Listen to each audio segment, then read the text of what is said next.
Hare Krishna. Happiness comes not by maximizing our possessions, but by minimizing our attachments. We live in a world where we are taught to believe that the more possessions we have, the bigger car, the bigger phone, the bigger house, the more possessions we have, the more we are happy. And yes, at one level, when society believes that we are happy, that belief of society makes us also feel, yeah, I am happy. But that is only as long as we are putting a public front. When we are with ourselves, we realize that actually I'm not happy. So the way to happiness is not by maximizing our possessions. We may get more and more and more, but no matter how much we get, we will still want more and more. The way to happiness uh, is by minimizing our attachments. There are some basic needs that we have for our survival in life. But when we start identifying with things, when we start thinking this is what will make me happiness, in fact this is who I am, then the more things we are attached to, the more we become dependent on those things, and the more we become uncertain, worried when those things are threatened, and we become shattered if those things are taken away. That's why if we can minimize our attachments, that minimizing our attachments is what will satisfy us. And how do we minimize our attachments? By, we are conscious beings and we need to be connected with something.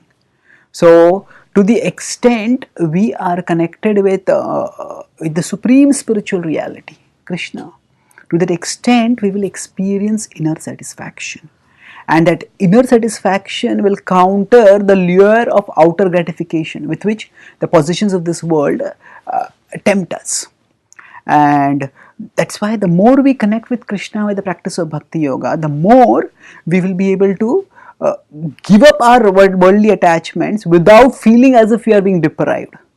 Because when we are connected with Krishna, we will feel satisfied in that connection with Krishna. Nityam cha samachittatvam ishtanishtopapatishu mai chananya yogena bhaktir avyabhicharini. So Krishna says that while talking about the characteristics of knowledge in 13.8 to 12, he says that be equipoised. Nityam samachittatvam. That be equipoised always amid when you get the desirable or the undesirable. Ishtan ishtopapattishu, whether you get ishta or anishta, be peaceful. And how can one do this? That's maicha ananya yogena. Unto me, without getting distracted, bhaktir avyabhicharini. Practice bhakti. So when you practice bhakti wholeheartedly, directed towards me, Krishna tells Arjuna, then you will become peaceful. So rather than maximizing our possessions, at least when we understand intellectually that this is not the way to happiness, this is just an endless pursuit which will go on and on and on with no end at all. So better let me redirect my energy. And when we talk about minimizing our attachments, if that makes us feel deprived, we have to understand that when we are redirecting our attachment to Krishna, we are getting attached to that person from whom we will never be deprived. And in that way, we are not losing, we are gaining. The process of bhakti is meant to mai asakta manah partha. The purpose is to get our mind attached to Krishna.